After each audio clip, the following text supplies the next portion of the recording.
আসসালামু আলাইকুম। সুপ্রিয় দর্শক, নতুন একটি ভিডিওতে আপনাদের স্বাগতম। আজকে আপনাদের সামনে একটি খুশির খবর নিয়ে হাজির হয়েছি। সেটি হচ্ছে যে যারা সরকারি চাকরি প্রত্যাশী, যারা সরকারি চাকরির জন্য আবেদন করছেন, তাদের জন্য একটি সুখবর। সেটি হচ্ছে সরকারি চাকরিতে বয়সসীমা বৃদ্ধির জন্য একটি আবেদন করা হয়েছে। সেটারই বিস্তারিত আপনাদের সাথে শেয়ার করতে যাচ্ছি। মূলত চাকরির বয়স বৃদ্ধিতে জনপ্রশাসন মন্ত্রণালয়কে চিঠি প্রদান করেছে মন্ত্রিপরিষদ। তো এটি নিশ্চিত করেছে দেশের জনপ্রিয় কিছু মাধ্যম। তার মধ্যে থেকে আমি রাইজিং বিডিতে প্রবেশ করছি। দেখুন, রাইজিং বিডিতে লেখা হয়েছে কি, চাকরিতে প্রবেশের বয়সসীমা ৩৫ বছর বিবেচনার অনুরোধ জানিয়ে চিঠি।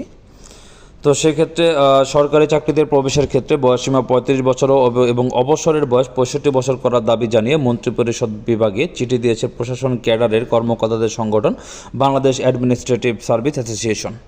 তার মানে হচ্ছে যে চাকরিতে প্রবেশের বয়সের মেয়াদ ৩৫ থেকে শুরু এবং অবসর হচ্ছে ৬৫ বছরের জন্য একটি আবেদন করা হয়েছে। সেটা হচ্ছে জনপ্রশাসন মন্ত্রণালয়ের কাছে। তো এখানে আরও বিস্তারিত লেখা রয়েছে, কি হবে, কিভাবে কি হবে, সব কিছু বিস্তারিত রয়েছে। তো মূল যেটি আলোচনার বিষয় সেটি হচ্ছে চিঠিতে আরও বলা হয় যে তাই মেধাভিত্তিক নতুন প্রজন্মের চাহিদাভিত্তিক কাঙ্ক্ষিত সংস্কারমুখী পুনর্গঠিত বাংলাদেশ বিনির্মাণের লক্ষ্যে সরকারি চাকরিতে প্রবেশ এবং অবসরের সময়সীমা যথাক্রমে ৩৫ ও ৬৫ বছর করার জন্য অ্যাডমিনিস্ট্রেটিভ সার্ভিস অ্যাসোসিয়েশন যথাযথ পদক্ষেপ নিতে দাবি জানাচ্ছে।